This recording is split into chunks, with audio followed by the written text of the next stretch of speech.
Okay, in the interest of keeping us on time, I will go ahead and get started. So thank you everybody for joining us on this special session. So our December session of the Targeted Neonatal Echocardiography, Neonatologist Performed Echocardiography Foundations curriculum. This session will be a little different than the normal one. It's on the topic of mentoring and development in neonatal hemodynamics. And so there will not be a special session for the trainees only. So we will just all be in this session the entire time. So I do want to thank everybody for joining us on behalf of my co-chair, Gabriel Altit, as well, who is unable to make it today to this session. We hope that you are enjoying all these sessions and getting something out of them. And I think this one will be one of the most beneficial to a lot of people. So I just have a couple of housekeeping reminders. If you have a question, if you're a panelist, feel free to actually turn your video on the entire time. You can actually have your video on if you would like, and then unmute yourself to ask questions. If you are in the broader webinar, please put your questions into the Q&A box so that we can address them as a group after the talks, the 3 talks that we have for you today. So I will then turn over the session to our 2 moderators, Souvik Mitra and Adrianne Bischoff, and we can get started. Hi, everyone. Welcome. And I'm going to start by introducing our speakers ahead of time because there's 3 people here today, and then we'll go ahead with the individual talks. So the first speaker for today will be Dr. Jack Wren, who's a clinical assistant professor and neonatologist here at the Steed Family Children's Hospital in Iowa City, and he is our most recent graduate from the Neonatal Hemodynamics Fellowship this past summer. He will be followed by Dr. Marjorie Makoni, who is an assistant professor and director of the TN Echo Hemodynamics program in the NICU at Oklahoma Children's Hospital. And then we will wrap up with Anup Katheria, who's an associate professor of pediatrics and the director of the Neonatal Research Institute and the NICU follow-up clinic at Sharp Mary Birch Hospital for Women and Newborns in San Diego. With that being said, Jack, I'm going to give the floor to you. Thank you. Fantastic. Let me share my slides.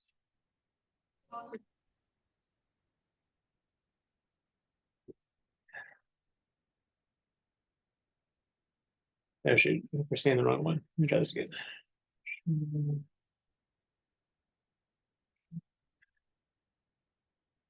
All right. Can you guys hear me and see the slides okay? Yeah. Okay, fantastic. Okay, great. So thanks for the chance. I'll try to be quick with the slides so we can move on to kind of more of the discussion. I think it'll be more helpful towards the end. So I'm going to be talking briefly about kind of as a very recent fellow graduate and somebody who still feels like they're basically a fellow, how to kind of see how you're doing and to make sure that you're progressing in your training.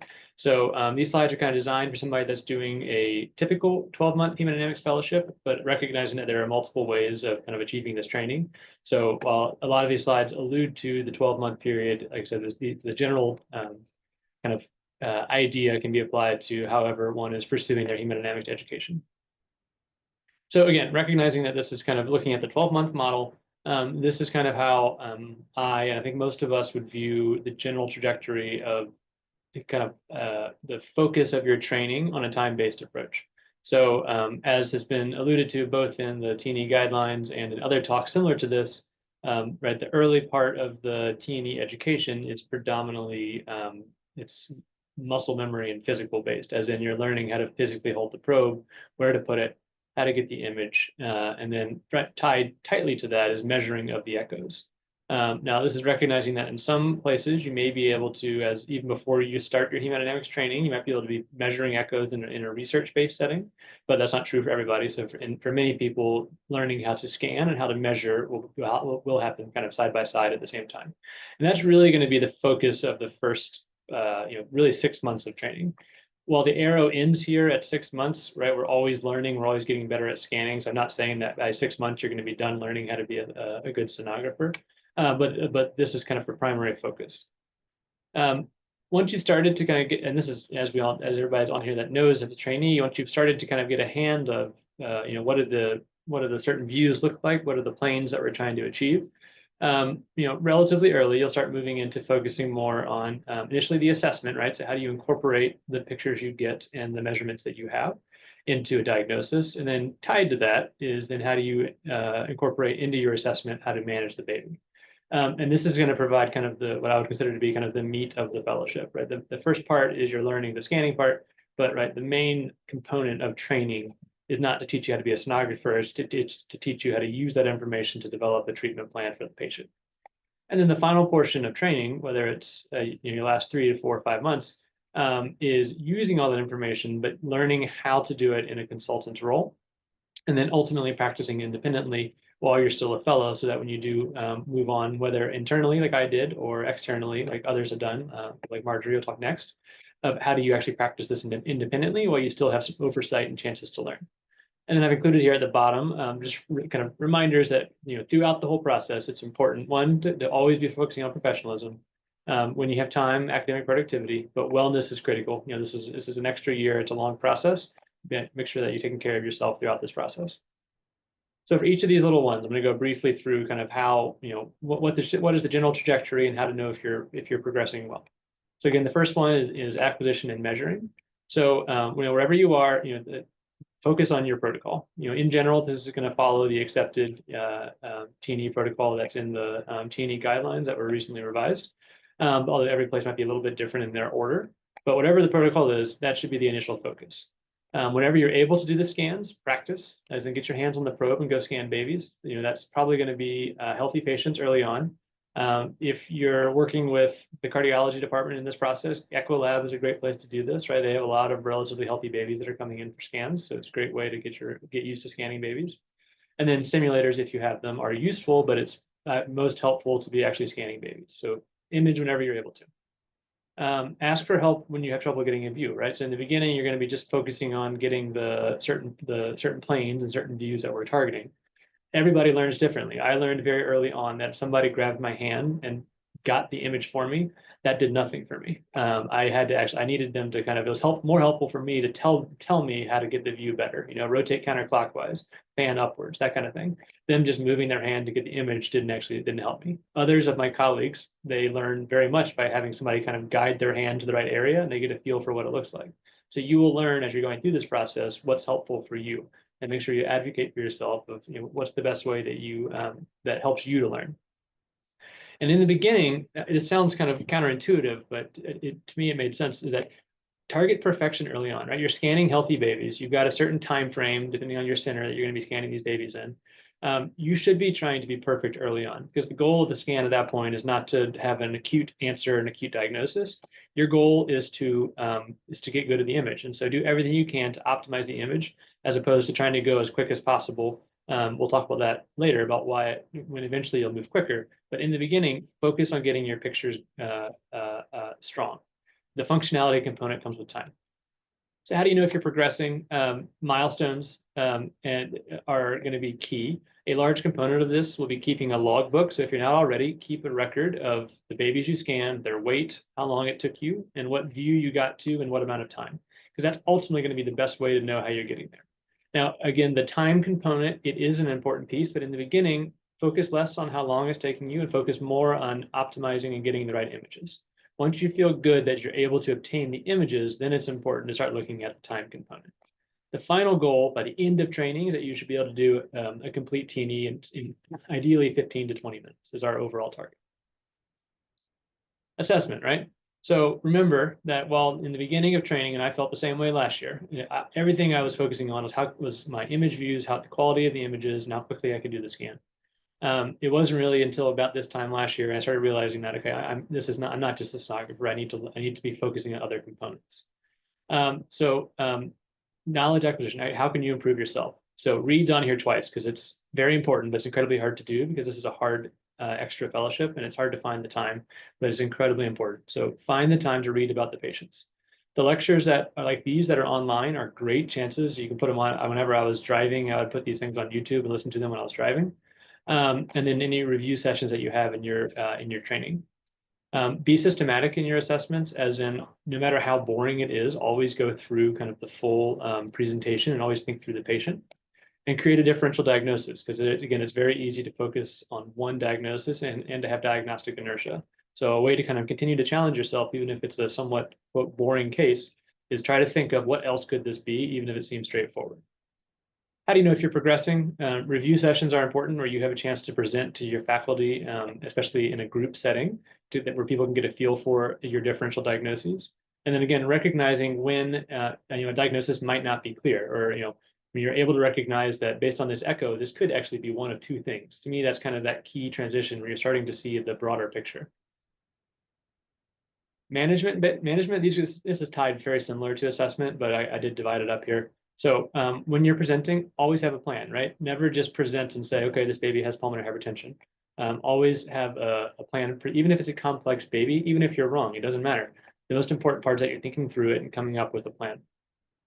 And even if your plan's wrong, it doesn't matter. But think through the baby and use physiology to direct your management. And if, for instance, the faculty has a different idea, which is fine, ask them and talk through why. Based on my understanding of their physiology, I thought it should be this, right? So make every decision you make based on the physiology that you're seeing on the echo, and then use that physiology when you're trying to explain to the faculty why you suggested that plan. Ask for feedback if your plan's different. How do you know if you're progressing? Really, this is just the day-to-day activity, right? Your daily consults. Recognize, this is kind of similar to the last one on the other slide. Recognize when there's multiple approaches to the same goal, right? It's very often that there's more than one way we can achieve a target. And then the final piece is try to integrate the entire picture of the baby into the treatment decision. This is one of the harder ones that takes the most amount of time. And then, okay, I think this is the last one, I believe, which is how to be a consultant. And this is hard for an intensivist, right? Most of us are kind of type A individuals. We like to control everything. We like to, we're very detail oriented. We want to be in control, right? That's why we went into this field, so we can help babies and that we can kind of control how they're getting better. In this role as a hemodynamic specialist, though, you are often not the primary caretaker of the baby. And so it's hard. We have to kind of take a step back, at least for me, take a breath, especially when it's an acute baby, to recognize that I'm not the primary provider. I am there to try to give kind of guided advice and guided assistance. This is an ongoing process. I'd be the first to tell you that in my first 4 or 5 months as faculty, 12 months is not long enough to learn this skill, and I am still learning it.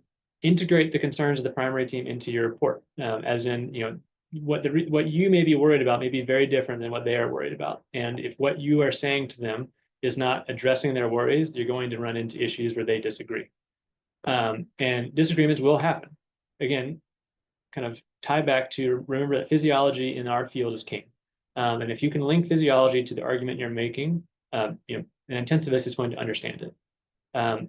What we do, these echoes, they are windows into physiology. We should show it. So many times when we have issues of disagreements with the primary team wants X, we think Y. We all meet as a group. We look at the echo and we kind of talk through why are we feeling differently. And almost every time we are able to come to an agreement with this approach. How to know if you're progressing? This is hard. Ask your colleagues, right? So ask the people that you're consulting with and say, okay, this was a hard baby. How do you think? How did I come across in that setting? It's not easy to ask for feedback, but this component is really important.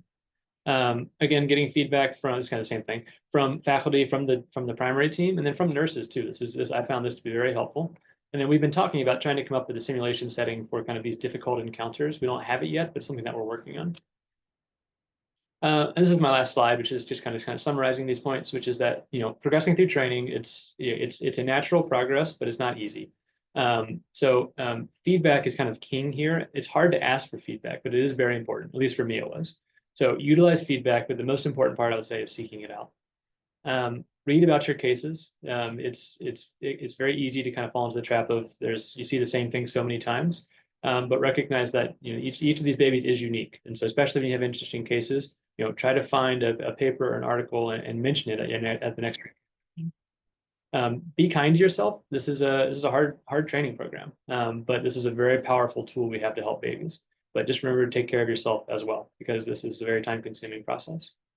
And then this one, at least for me, is that recognize that this fellowship is not linear. So I fully expected that I was going to see daily improvement kind of throughout the process. So I thought it would look something like this. Maybe there's some ups and downs, right? But in general, it's going to be a straight trajectory upwards. What I didn't realize is that it really is more of a yeah, actually, I'm not very good at math. I believe this is a, what do you call it, exponential graph, where it's very slow progress early on, and then you're going to hit a transition point where it becomes very rapid progress.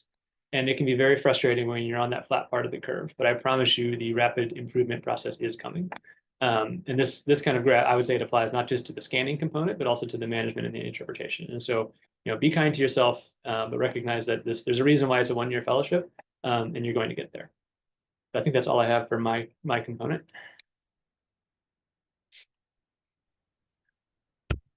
Good, Jack. We're going to go ahead and move on to Marjorie, and then we'll do the questions towards the end. So Marjorie, you're up. I think, Jack, you need to stop. Yeah, there you go.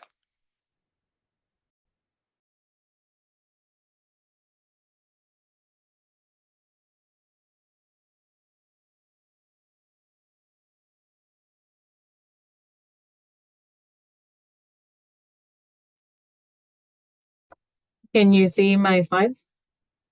Yes, we can. Okay, perfect. All right. So most of what Jack talked about is repeated. I do agree that it's not a linear progress, and there is lots of frustration. Sorry, my computer is not playing along.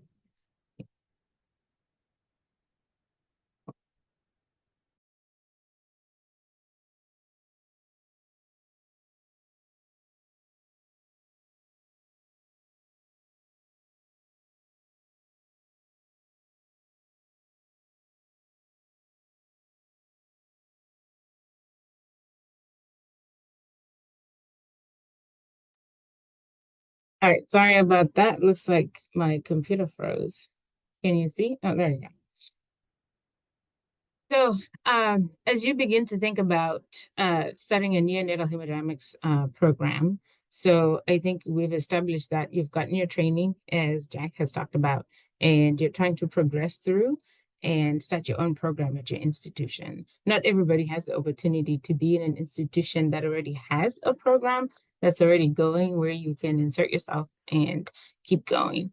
So what I found most helpful over the last 5 years is aligning the goals and missions of your hemodynamics program to your section or institutional domains of excellence. And I used mine here to illustrate what I mean by that. Clinical care, which when most of us think about hemodynamics program, you're thinking about clinical consultations.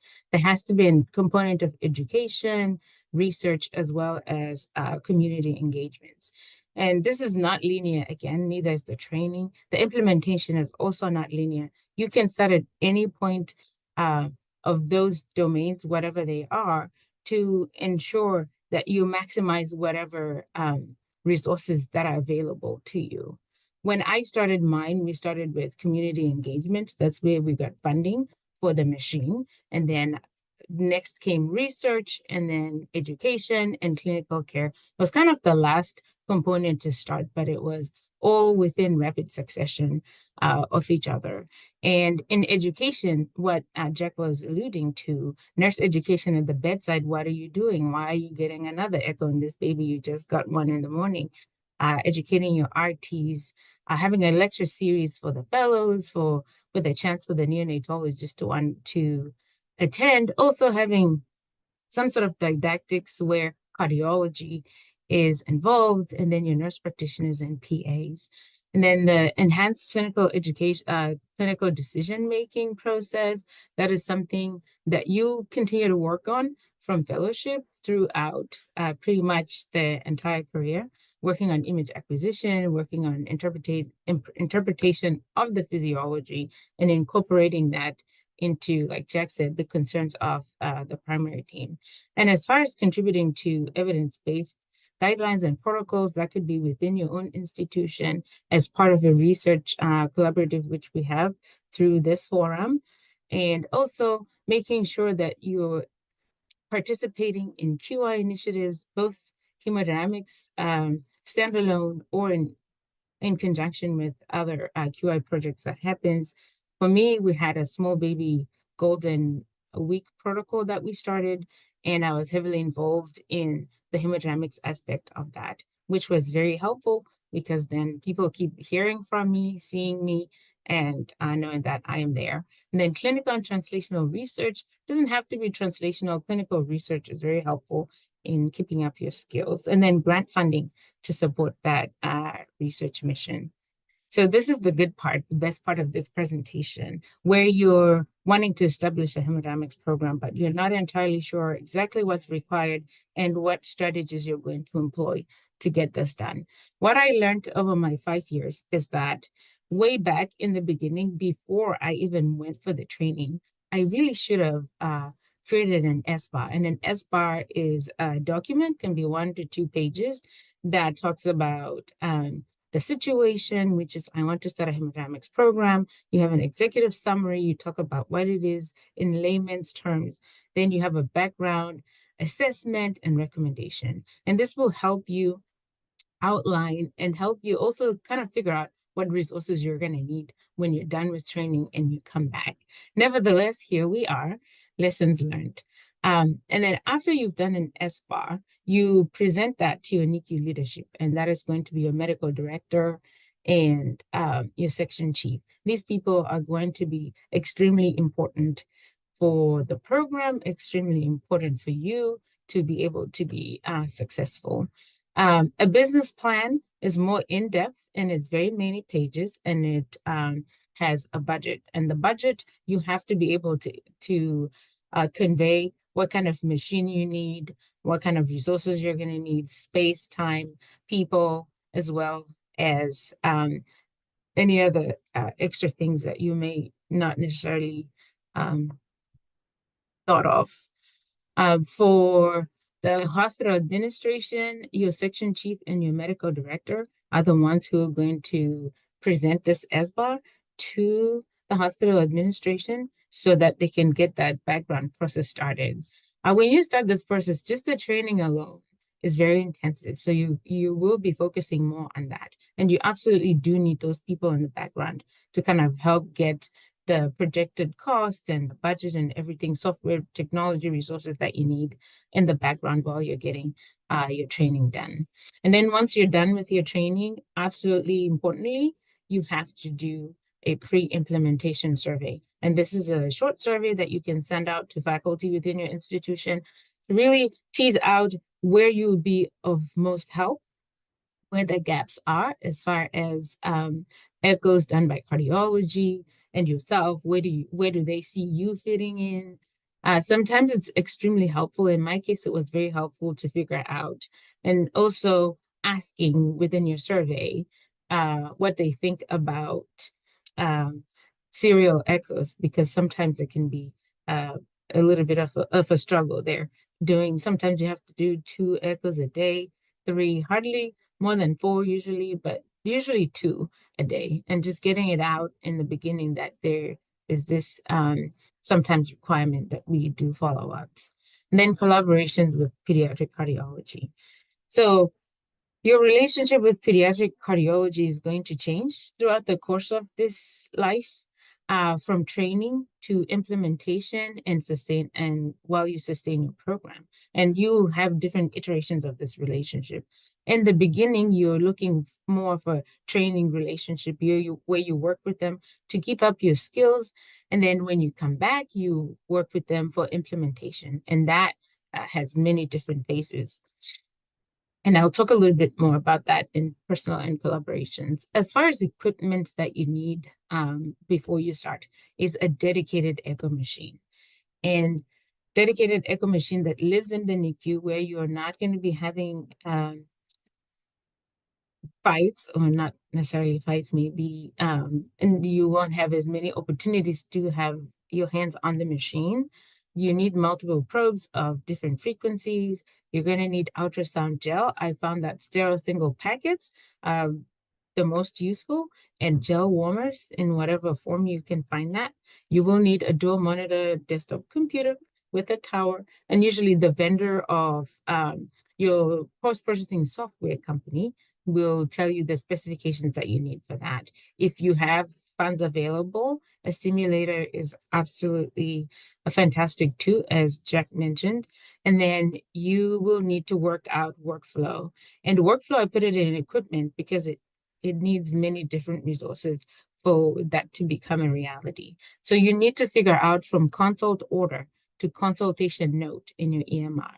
There's a consult order for you to do the echo. There's archiving, which we'll talk about. And then there is you doing your processing, your analysis, your measurements, and then a consult note. So working with your EMR people, working with your hospital IT people in order to work that out for you. And you also need to incorporate your billing people into this at this point in your journey.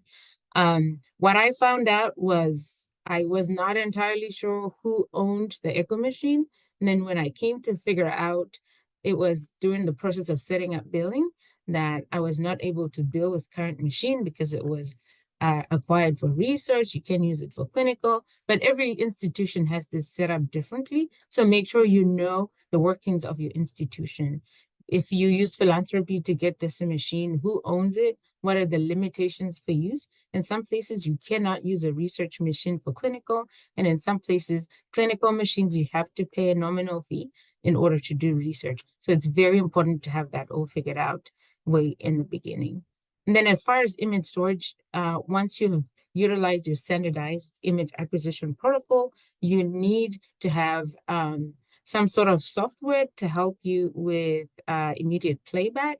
Also for analysis, you need to have a long-term archiving solution per your institution, and you need backup. I cannot say that enough because sometimes you've done a lot of work, you've have archived your echoes and you do not have a backup. So this is absolutely important. This can be negotiated with the hospital or your institution. And whatever it is, make sure that you're utilizing HIPAA protected service. And that logbook that Jack talked about, it's also very important.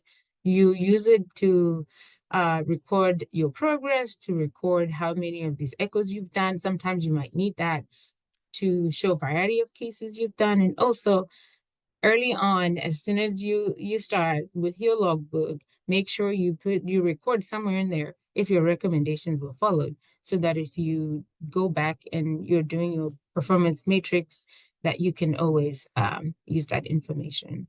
As far as personnel and collaborations, fully trained hemodynamics faculty, that will be you. Initially, as the program director, and also for the clinical aspect, you will need to ask for a space, a hemodynamic space. As far as FTE to do hemodynamics work, can become very tricky, but that is up to you and your section chief or medical director. But please make sure that you have in your conversations with them about FTE and availability of time to be able to do this. Because it is a lot of work, and you can have a lot of burnout if you have your 14 to 18 weeks of service and you're doing hemodynamics on top of that. Also, lessons learned over the last 5 years.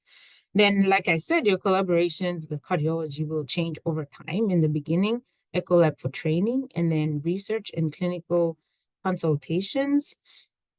Sometimes the clinical part is, especially when you start gaining steam and doing a lot more than echoes than everybody ever imagined, that relationship has to be to change.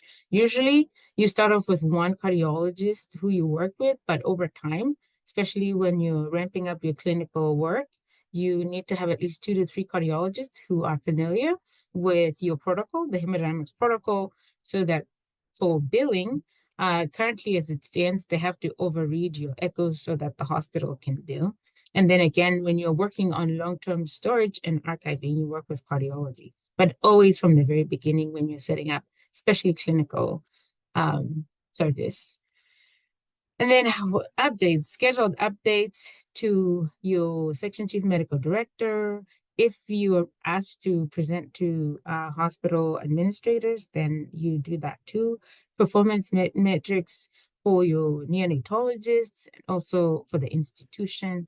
You must be able to show the protocols you've developed, your QI initiatives, and also talk about process improvements, everything you've gone through.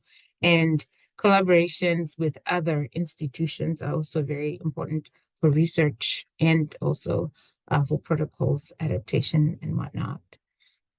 This is a lot that I've managed to talk about, so I will end here and we'll move on to the next speaker. Thank you, Marjorie. And we'll wrap up with Anup, and then we'll open up for questions in the question session.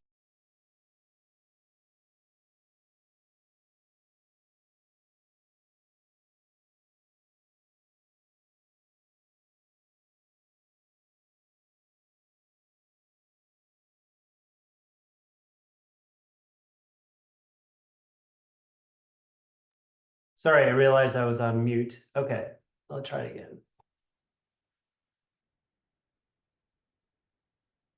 Okay, can you guys see my slides? No, we are. You need to switch your presentation mode. You're still on the other one. Okay, hold on. Let's try it one more time. Share screen 2. Let's try it again.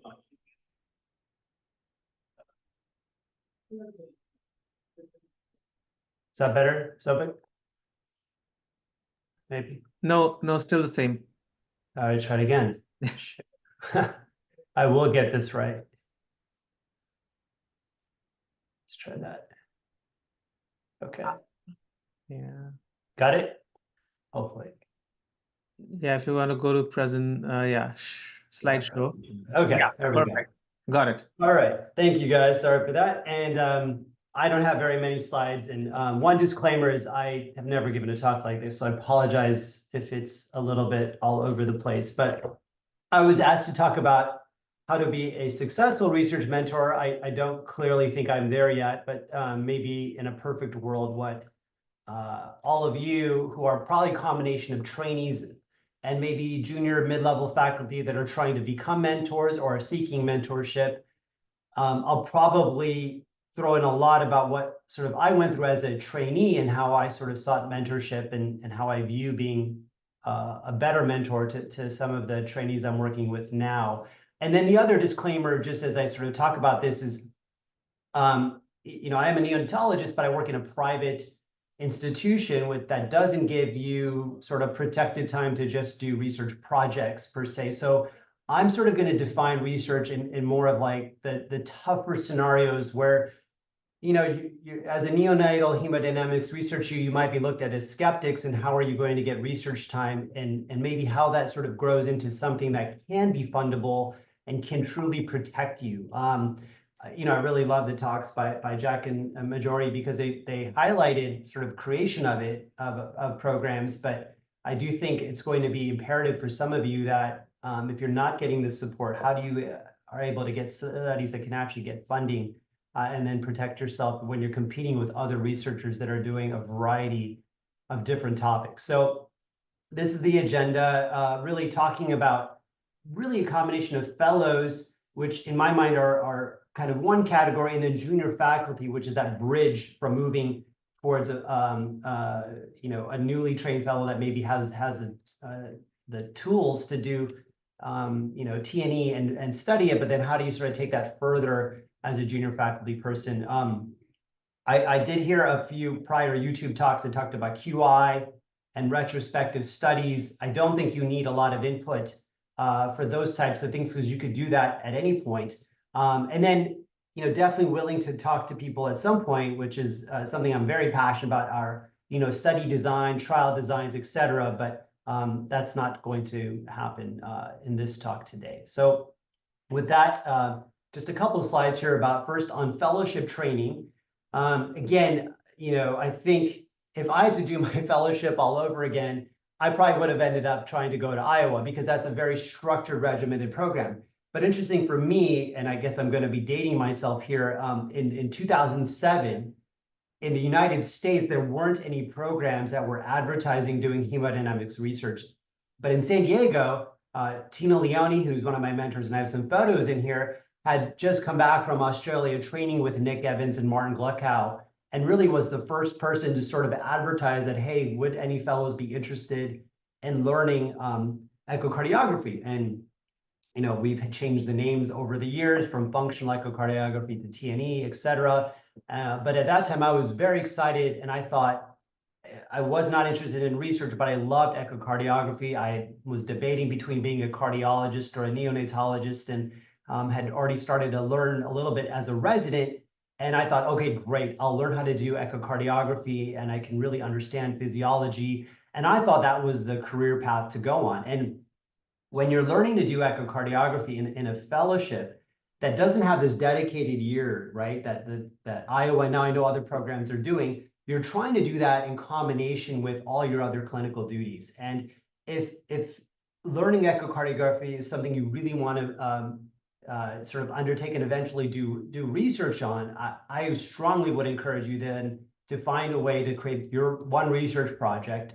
We all have to have a project during our fellowship, but to make that involve doing echoes. And I think for me, that's the path I took with Tina, to do an early project that combined the two, that forced you to do lots of echoes. And in this day and age with work-life balance, I think it's challenging, but I'll just show you my first fellowship paper was this one, looking at 70 babies that were born on infants of diabetic mothers compared to controls, and doing echoes in the first day, second day, and third day of life. So you're coming back into the unit and measuring things, but it forced me to really do standardized echoes at time points that really sort of honed in on getting close to that 100 echo critical mass that we were trying to accomplish during a neonatal fellowship. And again, this wasn't a randomized controlled trial.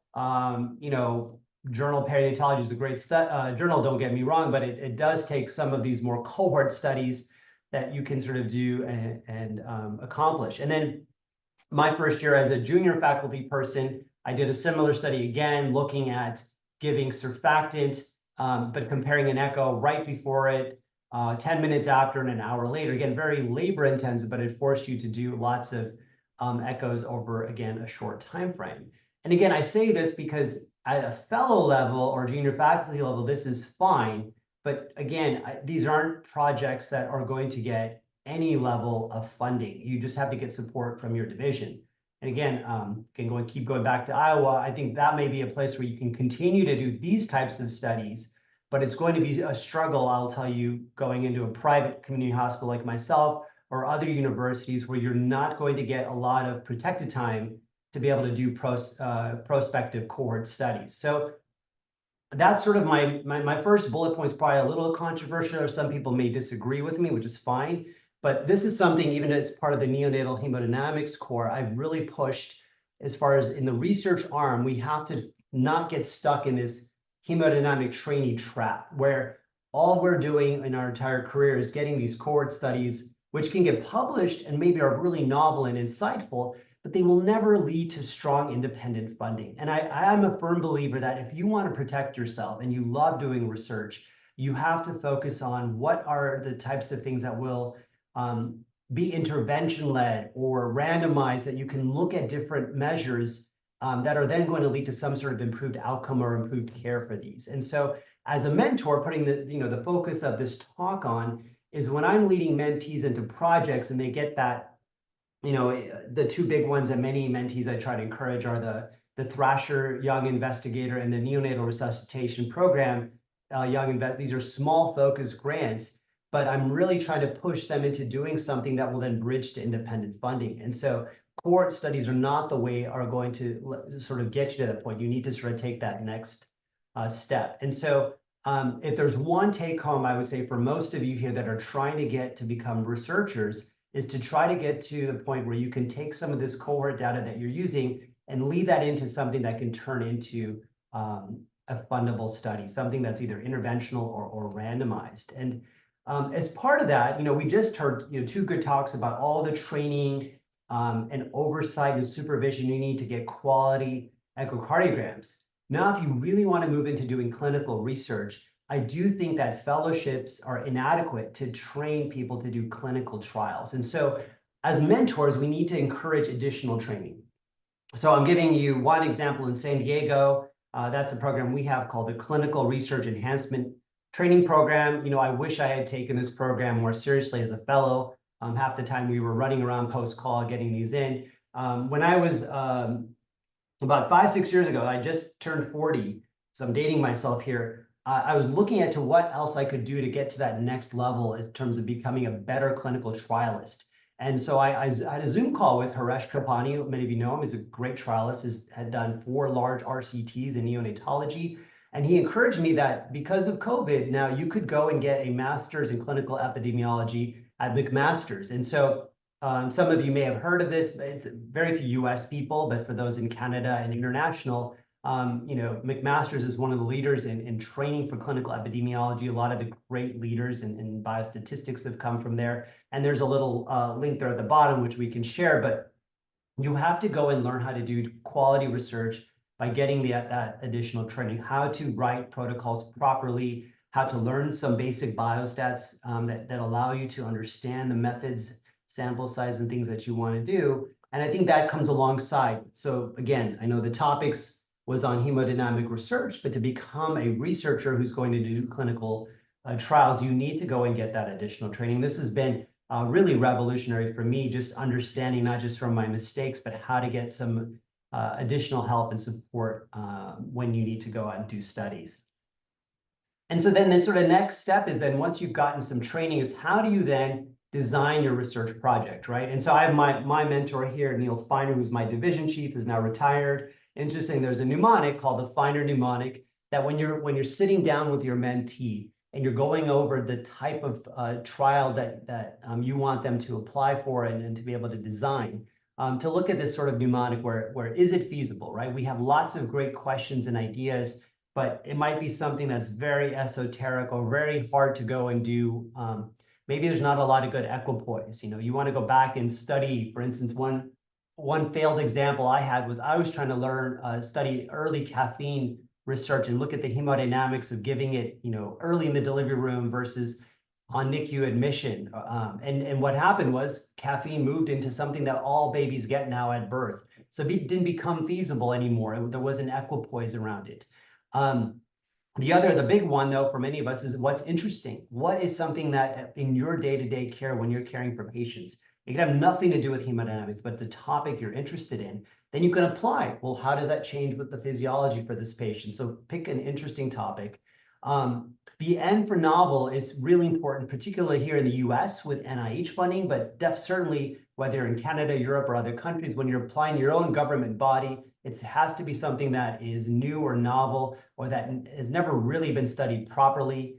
And then those sort of other two are obviously pretty evident, something obviously that's ethical that you can get consent for, that's not going to raise IRB issues, and then something that's going to change practice. And those are things that you can get really good funding for if you put that all in together. I like to sort of start with the example of your first study should never be a multi-center trial. You really should focus on something that's within your own hospital. So single center studies, if it's a case control, that's fine, but ideally something that has control arms within that same subgroup. Again, I won't get too much into designing trials, but make it something that is robust. It doesn't have to be 100 or 1,000 babies. It could even be 20 or 10 babies in each arm, but something that says, okay, I need funding for this. This is a placebo-controlled trial. And again, in the US, and I keep going back to what I'm familiar with, we have these small grants, R03s, R21s for $50,000 or $100,000 a year. That's enough time to protect you and be able to give you the ability to conduct a study. And then if you are successful with these, you can go for these larger R01s, UO1s. These are large multi-center grants that allow you to enroll thousands of patients or do it with multiple PIs. And there's a whole talk I could give on how to go about finding centers and how to collaborate with them to do that. But really at this point, get that single center study going, get that initial grant to be able to protect yourself for the studies that you want to do. And then just going through some examples here. This is an RCT that was my first one I did, looking at PIC guided ultrasound placement.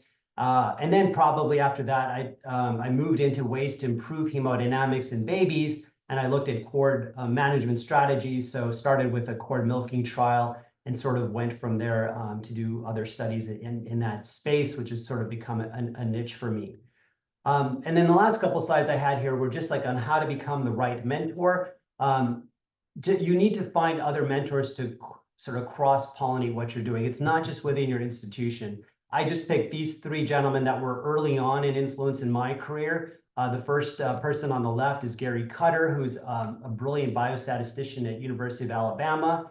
And then on the top right, Mike Varner, who is a maternal fetal medicine specialist at the University of Utah, and then Tansei Raju at the NIH. And these were individuals that were from the outside coming in, looking at the work that I was trying to do, helping sort of cross-pollinate some of the things that I was learning within my own institution to enhance it. And so a good mentor will find other mentors to sort of help that mentee train properly. And then last few slides I hear is just, again, as a mentor, these are some good bullet points to keep focusing on is have bi-monthly meetings with your mentee, block off time to review manuscripts and grants. Remember to be really brutally honest with your mentee. If a grant needs major revisions, you need to tell them. If the literature search is not poor, have them go back and do it. As a good mentor will always find opportunities for their mentee to be first author on papers, chapters. You need to sort of push things your mentee's way. I already highlighted some of the grants for you to look at. The other nice thing is sometimes with speaking engagements, if I have an opportunity where I can have a mentee go and give a talk at so-and-so place, that's a huge career starter for them as well. And so encouraging them to have those opportunities are really big. And then last one, I've seen this, a lot of centers are doing this, so I kind of learned from them, is add them to your future grants as a PI or co-PI. It's very common nowadays to have not just one PI, but 2, 3, even 4 people as PIs on a grant. And that really helps them build their track record. If they're not as accomplished, to put them as a PI, create a sub-study. And this is where doing a hemodynamics sub-study arm could be really useful for them to sort of fund their career and create a pathway for them. And then lastly, remember, being a good mentor, it doesn't mean you're going to have to do less work. It's actually more work, if anything, because you're spending a lot of time reviewing things and going back through their papers, their grants, etc., spending time helping them understand their data. But it's always more rewarding than doing trials on your own. And again, I can speak at this from a personal experience, being the only researcher at my institution. I love working with mentees from all over because it allows that sort of crosstalk that I don't always get at my own institution. And then remember, the time that you spend with your mentee will have a long impact on their career. You're really shaping the trajectory of whether or not they are becoming an independently funded researcher, or being able to go into another path.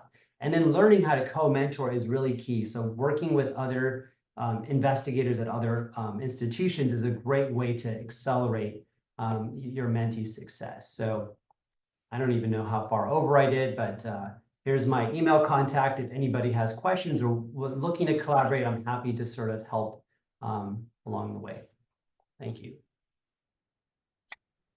Thanks, Anup. This was excellent, and thank you, Jack, Marjorie, everyone. This is an excellent overview, right from image acquisition to the whole process of understanding, exploring, generating new evidence. So we'll open this up for questions, and the wheels in my brain are turning up like with a lot of questions, but I'll probably start off, go back to Jack with image acquisition and start off with a question to get things moving while others can put their questions on the chat. On the Q&A, not the chat. And then we will bring those up and direct them to our speakers. So, Jack, question for you. You've talked a bit about, and like you alluded this to, like in your presentation on physiology is king. Learn about the physiology, understand the physiology. Now, as a trainee, and I've seen that with a lot of trainees, that as your image acquisition skills improve, you get better at understanding the physiology, right? Like you feel that that in the unit I have more grasp on the physiology than anyone else, and that makes you very, very confident over a course of time. And somehow that confidence translates into your ability to change that physiology. And that's where I feel that some people get stuck a little bit because the TNE wisdom hasn't come in, but you are just a very good sonographer who can really have a good window into the physiology. So as someone who has just gone through the training process, I wanted your insight on have you ever kind of come across this conflict yourself, that and how do you manage that? Because I'm pretty sure that that's something a lot of trainees would go through.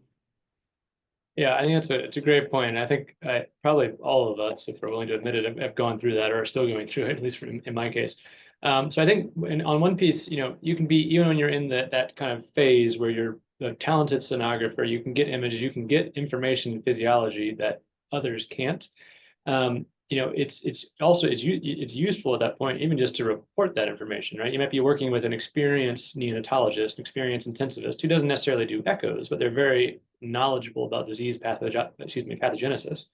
And if you were to tell them, like, okay, like, this is confusing to me, but I see that, the right heart function is poor, the IVC seems collapsed, you kind of give them the information, talk them through the physiology, they might be able to help you kind of work through what is the assessment here, think outside of the box, maybe the reason why the function is bad is because you've got poor preload from your IVC being collapsed, kind of thing. Things that you might not think of because you're so focused on looking at, what is the TAP-Z, what is the TR jet, that kind of thing. So even if you're just reporting what you see, that is useful, just reporting the echo information.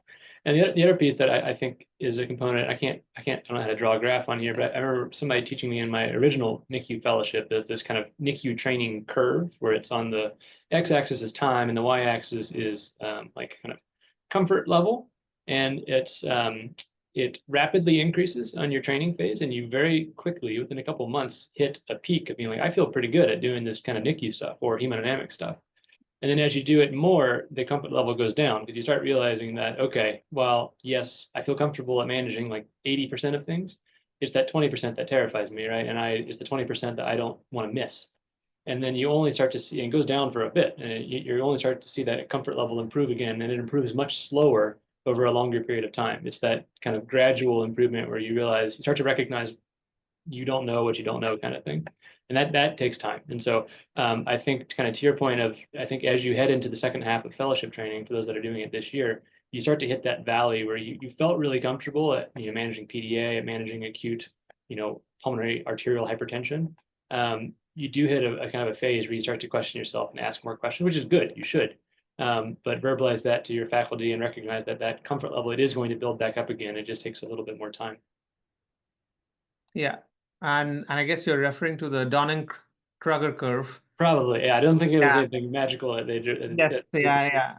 And again, and as you rightly put, that it is so important to kind of have that wisdom that we are dealing with an area where the evidence is sparse, right? And Anup has been talking about generating evidence, doing more trials. So it's always a combination about your best understanding of physiology, marrying that with whatever little evidence that we have. So having that humility and wisdom to kind of not to act on a finding and kind of getting to that point, that kind of takes a bit of time as you go through a training. So having that understanding is really useful. Okay, great. Anyone else in the panel have any thoughts on this question? Yeah, so I trained at Iowa. I went for 3 months. So I did my 1-year training in parts. So I went for the initial 3 months. I had learned how to do echoes with my cardiologist here in Oklahoma. which is where my relationship started with them. Then I did my 3 months there. And when I came back, I needed to continue to do the echoes, which I had a machine. And I experienced that. You come back when you're in Iowa, you feel confident because, you know, you're amongst peers and you do this every day. But when I came back, I had that first initial shock of there's the first consult. You kind of go into a panic with the first one because you don't have that big village around you. And I called it was Patrick, was a Saturday. And I called and I said, hey, I have this consult, and we worked through it. I had done the echo. I was excellent sonographer by then. I done the echo. It was an ECMO referral. And so we talked through it. And with the faculty who was on that day, very experienced. So we all sat down and we kind of talked it through and came up with a plan that I put into action.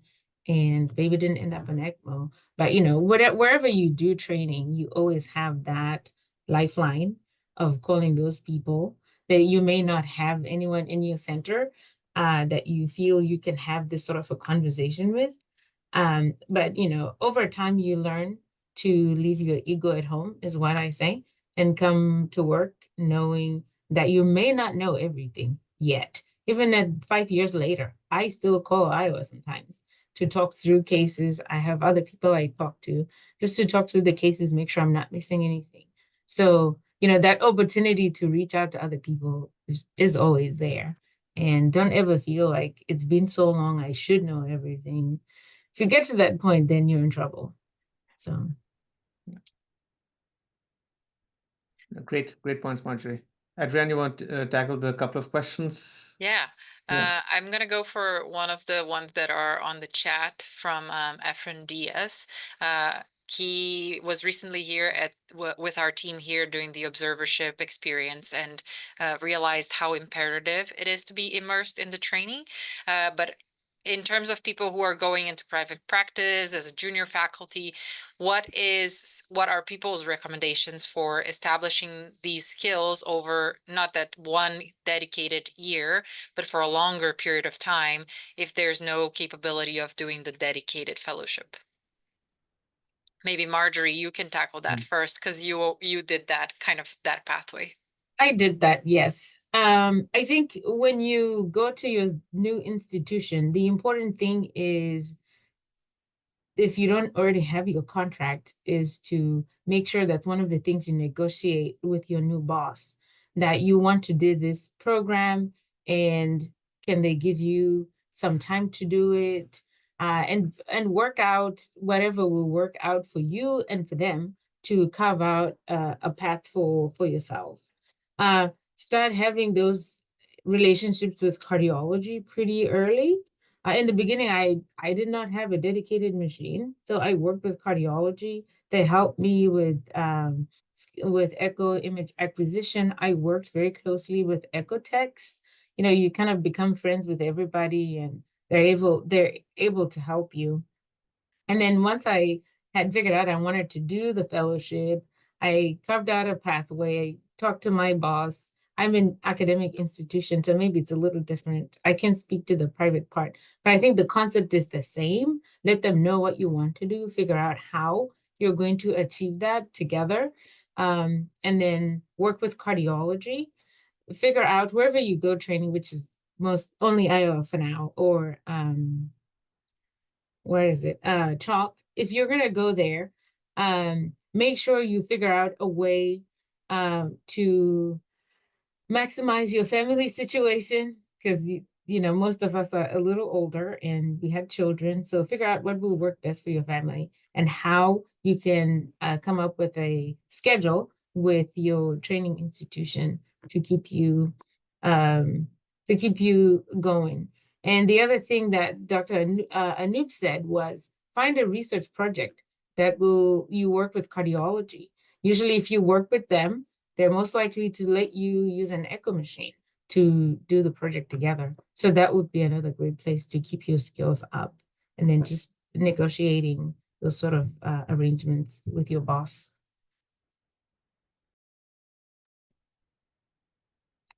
Thanks, Marjorie.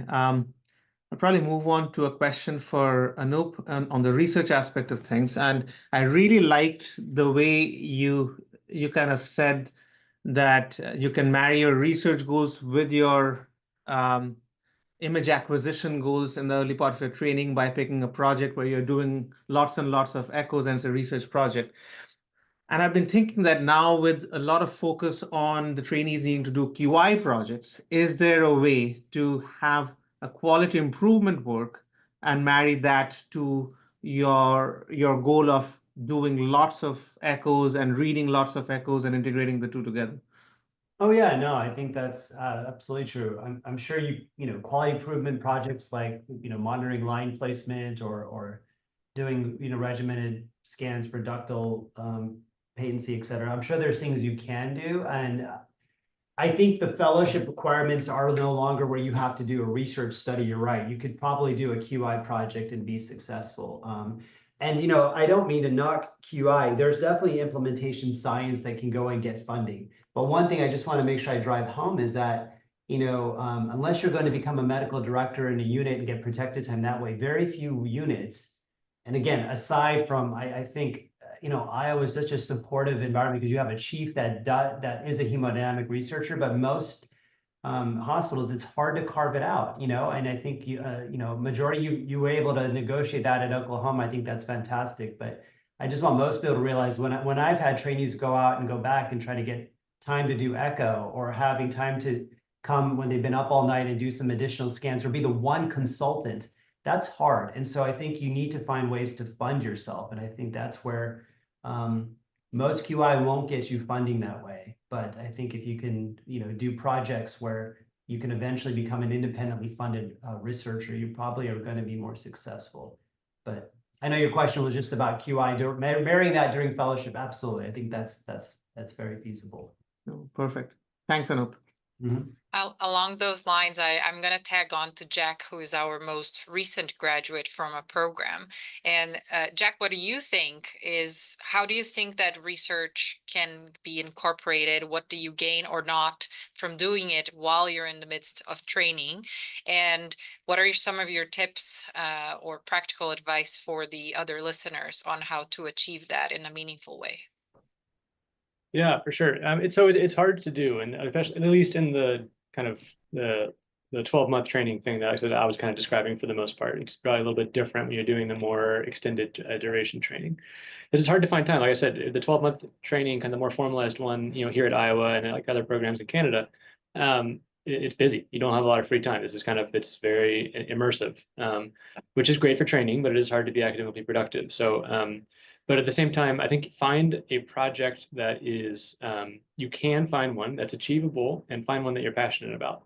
And so for instance, the project that I decided to work on, I found one that, just find a patient population or a group that's not incredibly complex, that's not incredibly time sensitive, that you can kind of work on when you have time to. So a great one for training reasons, because we do a lot of echoes, I found was the post-PA catheterization babies, right? These are cases that are scheduled ahead of time. They're already going to get echoes. We know them days in advance. So any type of I didn't actually have to get consent, but if you needed to do a consent process or anything like that, right? You've got plenty of time, plenty of runway, and you as the provider are already actively involved in the care of that baby. So, 60% of the research was just my day-to-day activity. And then the other 40%, I squeezed in on when I had a quiet afternoon or on weekends when I wasn't working. And the reason why I was able to do that is because it was a topic that really interested me, I was passionate about. And so try to find something that both fits into your work schedule, that has a kind of time scale that's going to work, right? Don't start a mouse model that you need to go be mating mice when you're trying to do a hemodynamics fellowship.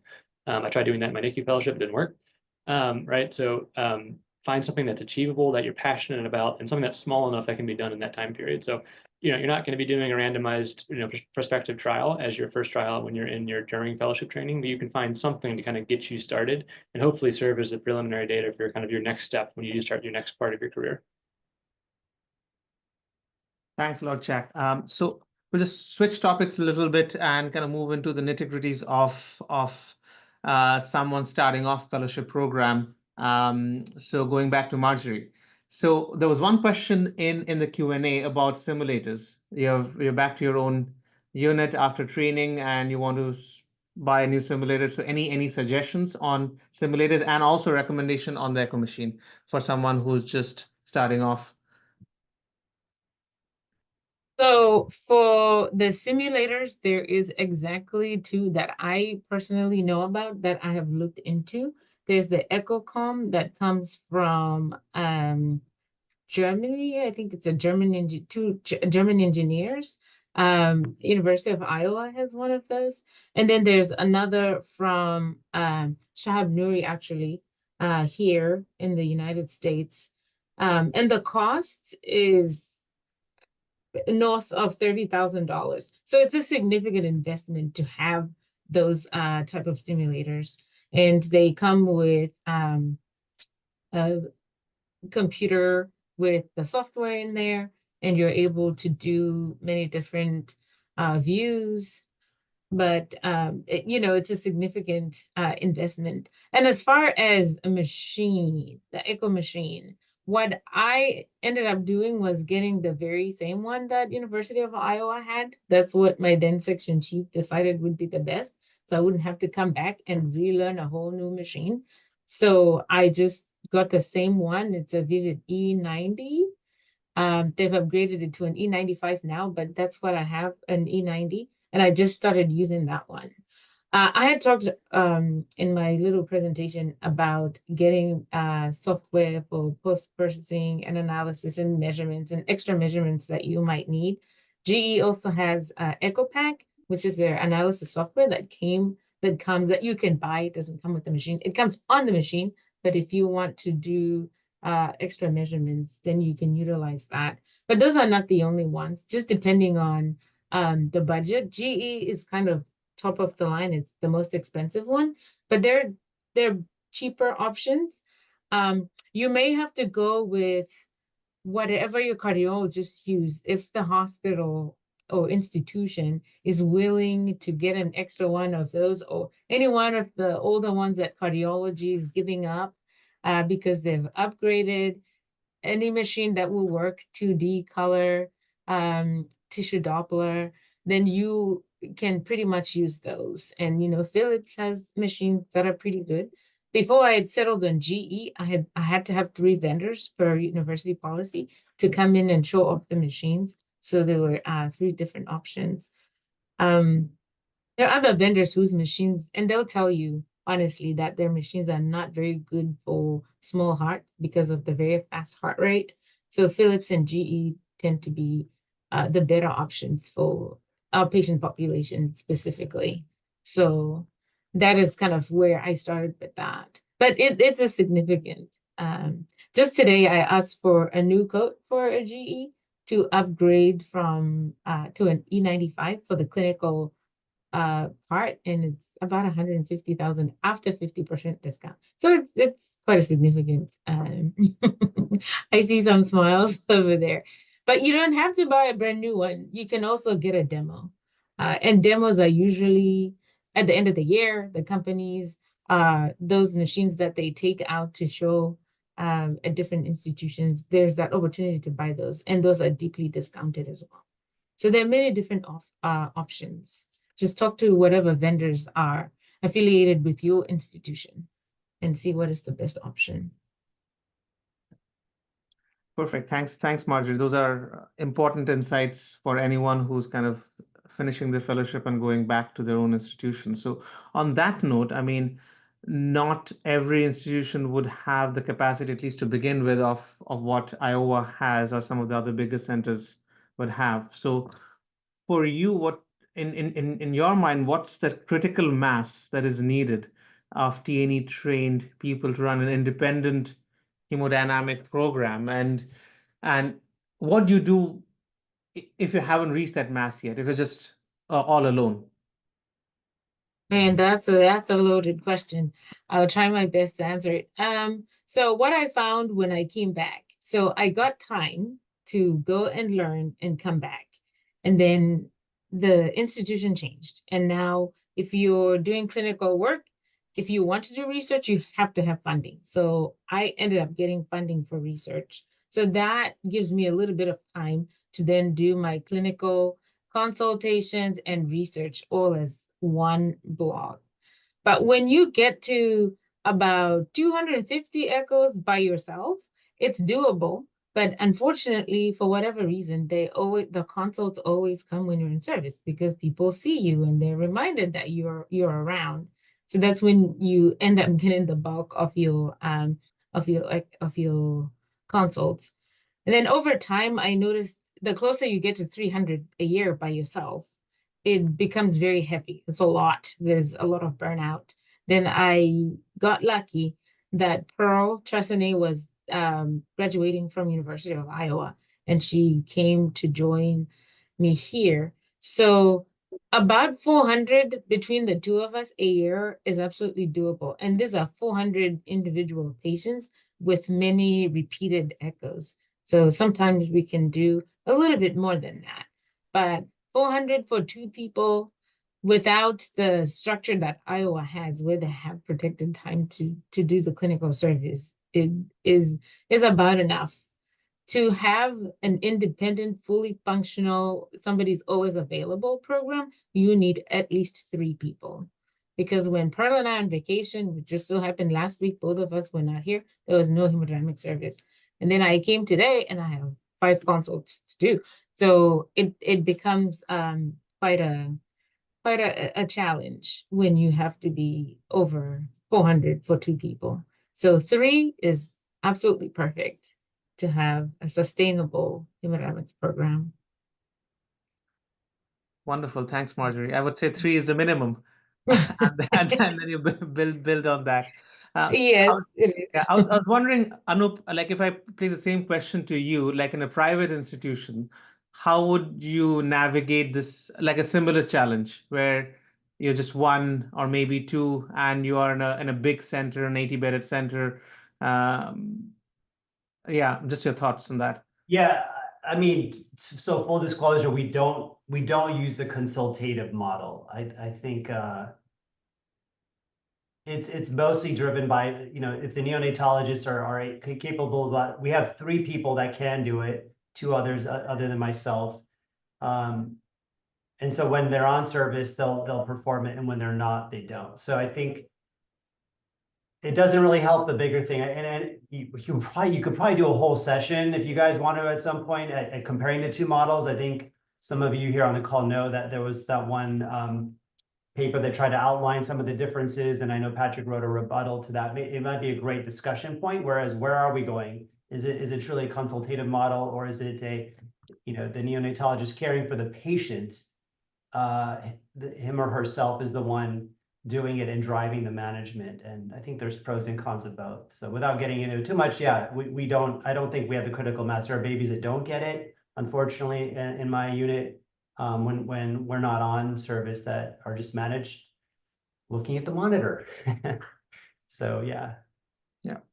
No, thanks, Anu, for that insight. And I'm pretty sure a lot of people on the call who are just kind of finishing off their fellowships and wondering, now what do I do? I'm going back from a lot of support in this big institution to my own little one, where I do want to start off this program. But I think this discussion would be really helpful. At least they can take back some of these points. So I'll let Adrianne kind of wrap up and kind of finish off with some closing remarks. Yeah, unless any of the trainees have any additional questions. Seems like people are a little bit too shy today, but I agree with Souvik that this was a very productive discussion, and I wanted to thank our 3 speakers for participating and enlightening all of us about their thoughts on mentorship and career development. And please, as Laura just put it on the screen, don't forget to complete the session evaluation. We want this to be valuable for everyone. So any feedback is welcome so that we can continue to do sessions that are worthwhile for everyone. Thank you very much for joining today. Thank you, Jack, Marjorie, and Anup. Thank you, sir. Yeah, thanks a lot, guys.